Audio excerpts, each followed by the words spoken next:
नमस्कार दोस्तों, जय श्री राम, जय बागेश्वर धाम सरकार। दोस्तों, शिव महापुराण की कथा कहती हैं, विष्णु पुराण की कथा कहती हैं और स्कंद पुराण वर्णन करती हैं, कार्तिक खंड वर्णन करती हैं कि तुलसी का क्यारा गोल है, चकोर है, सडाकार का है। तो उसका भी प्रमाण हमारे शास्त्रों में लिखा हुआ है कि अगर तुलसी का क्यारा गोल है तो वो ऐश्वर्य प्रदान करता है। तुलसी का कुंड चौकोर है तो वो वंश की वृद्धि करता है, और अगर तुलसी का कुंड सडाकार है, 6 फलक वाला है, तो घर में संपदा की वृद्धि करता है। तुलसी के कुंड का प्रमाण भी हमारे शास्त्रों में लिखा हुआ है कि तुलसी का कुंड कैसा होना चाहिए। लेकिन दोष हमारा है कि हम तुलसी के कुंड के नीचे शंकर जी को, शिवलिंग को रख देते हैं, क्योंकि यहीं शिव जी को भी जल चढ़ा देंगे और यहीं तुलसी जी को भी जल चढ़ा देंगे।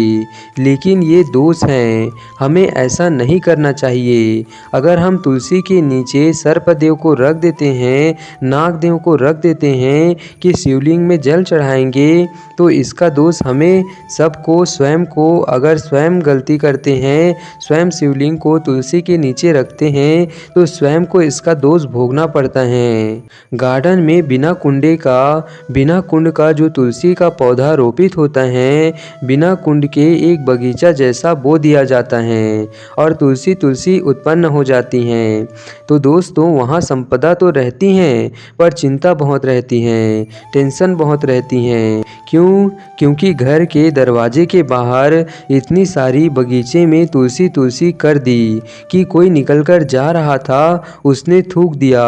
कोई निकलकर जा रहा था, उसने पानी डाल दिया, कोई श्वान ने, कोई कुत्ते ने, किसी बिल्ली ने गंदगी कर दी, तो उसका दोष आपको लगेगा, उसका पाप आपको लगेगा। दोस्तों, इसलिए हमेशा कुंड के अंदर ही तुलसी का पौधा लगाना चाहिए। दोस्तों, तुलसी का कुंड जैसा घर के आंगन में है, जैसा घर के आंगन में विराज रहा है, वैसा ही एक छोटा सा कुंड भगवान के लिए रोपित करना चाहिए, भगवान के लिए लगाना चाहिए। और प्रतिदिन भगवान की सेवा पूजा करते समय उस तुलसी के कुंड को भगवान के सम्मुख रखकर उस तुलसी के कुंड की और भगवान की पूजा आराधना करनी चाहिए, और फिर उस कुंड को वापस ले जाकर बाहर रख देना चाहिए। फिर दूसरे दिन उस कुंड को पूजन के समय फिर से लाकर पूजा घर में रख देना चाहिए। दोस्तों, अगर आप इसी तरीके से साल भर पूजा करेंगे तो आपको इसका बहुत अधिक लाभ मिलेगा। तो दोस्तों, किस चीज़ के लिए कहा गया है कि तुलसी का कुंड एक बाहर हो और एक घर के अंदर मंदिर के सामने पूजन के लिए रखा जाए? तो दोस्तों, कहते हैं कि उस घर में वैभव, सत्ता, संपदा,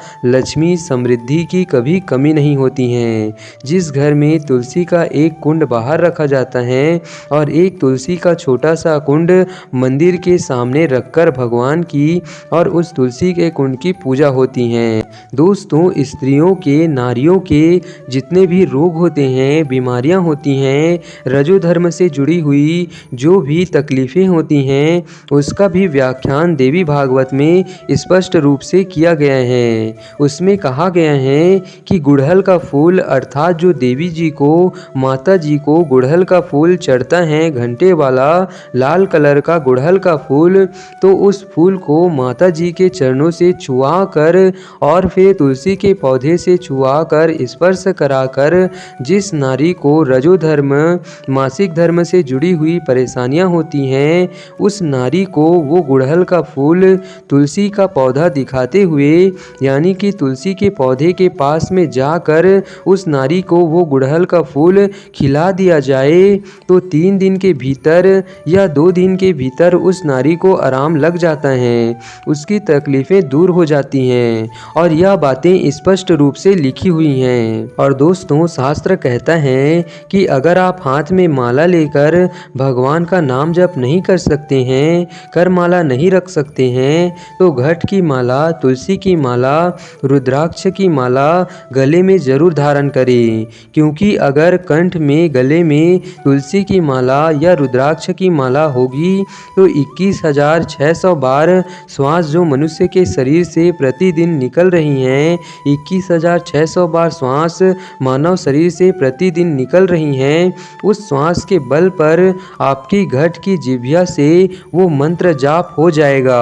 और उसका फल, उसका पुण्य आपके खाते में जाएगा। और अगर गले में तुम्हारे तुलसी की माला होगी, रुद्राक्ष की माला होगी, तो भले ही तुम्हारे मुख से नाम ना निकले, भले ही तुम्हारे हाथ में कर माला ना हो, भले ही तुम भगवान का नाम ना जपो, भले ही तुम भगवान को भोग न लगाओ, भले ही तुम तीर्थ न जाओ, पर गले में अगर तुलसी की माला या रुद्राक्ष की माला है तो चिंता मत करना। तुम्हारी श्वास जितनी निकलेगी, 21,600 बार श्वास जो मनुष्य के शरीर से प्रतिदिन निकल रही हैं, वो 21,600 बार श्वास के मनके का फल तुम्हें रोज प्राप्त हो जाएगा।